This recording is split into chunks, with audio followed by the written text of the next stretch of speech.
सबको जय मसीह की। आप सबका स्वागत है मेरी भविष्यवाणियों की पुस्तक में, जो कि परमेश्वर के दास अपोस्टल अंकुर यूसुफ नरूला जी के द्वारा लिखा गया है।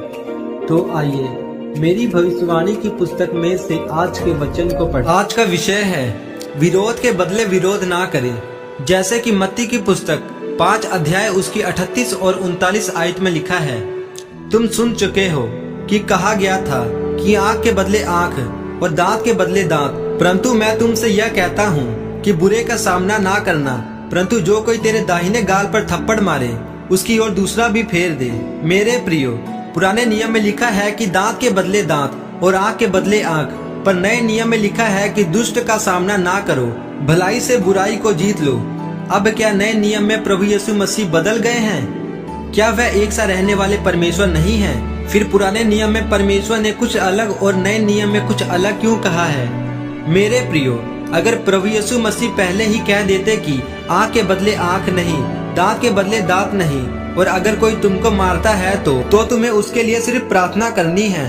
और अगर इजरायली अपने दुश्मनों का सामना ना करते तो इजरायलियों के सारे दुश्मन उनको मार देते, और फिर प्रभु यीशु मसीह को आने के लिए कोई वंश ना मिलता, उनका सारा वंश ही खत्म हो जाना था। फिर प्रभु यीशु मसीह इस धरती पर जन्म ही ना ले पाते। इसलिए परमेश्वर ने इजरायलियों को बोला था कि आंख के बदले आंख और दांत के बदले दांत लेना।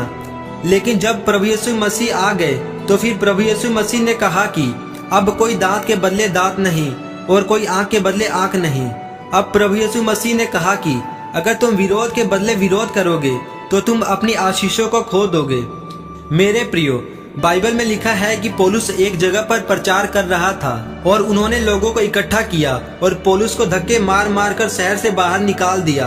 तब पौलुस दूसरी जगह पर पहुंच गया और उस जगह पर एक 8 साल का रोगी था और पौलुस ने उस रोगी को चंगा किया।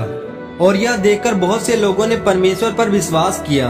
अगर पौलुस को धक्के मार कर ना निकाला जाता तो वो 8 साल का रोगी चंगा ना होता और बहुत से लोग परमेश्वर के नाम पर विश्वास ना करते। परमेश्वर आपको ताकतवर बनाने के लिए आपके विरोध को इस्तेमाल करता है। पौलुस कहता है कि चाहे विरोध से, चाहे किसी तरह से, लेकिन किसी न किसी तरह से मसीह का प्रचार तो हो ही रहा है। फिर लोगों ने पौलुस को जेल में बंद कर दिया कि अब इसका मुंह बंद हो जाएगा, लेकिन उसने उस जेल में ही 6000 सैनिकों को बदल दिया और वे परमेश्वर की आराधना करने लगे।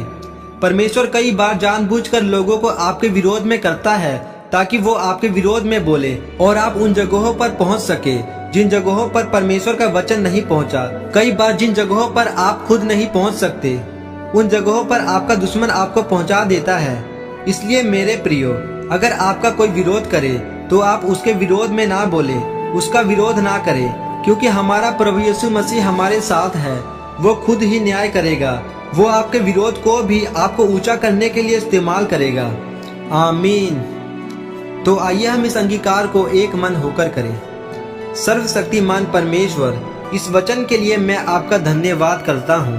पिता, मैं अंगीकार करता हूँ कि मैं विरोध के बदले विरोध नहीं करूँगा और आपके वचनों के अनुसार अपना जीवन व्यतीत करूँगा और हमेशा आपके नाम की महिमा करूँगा, प्रभु यीशु मसीह के नाम में।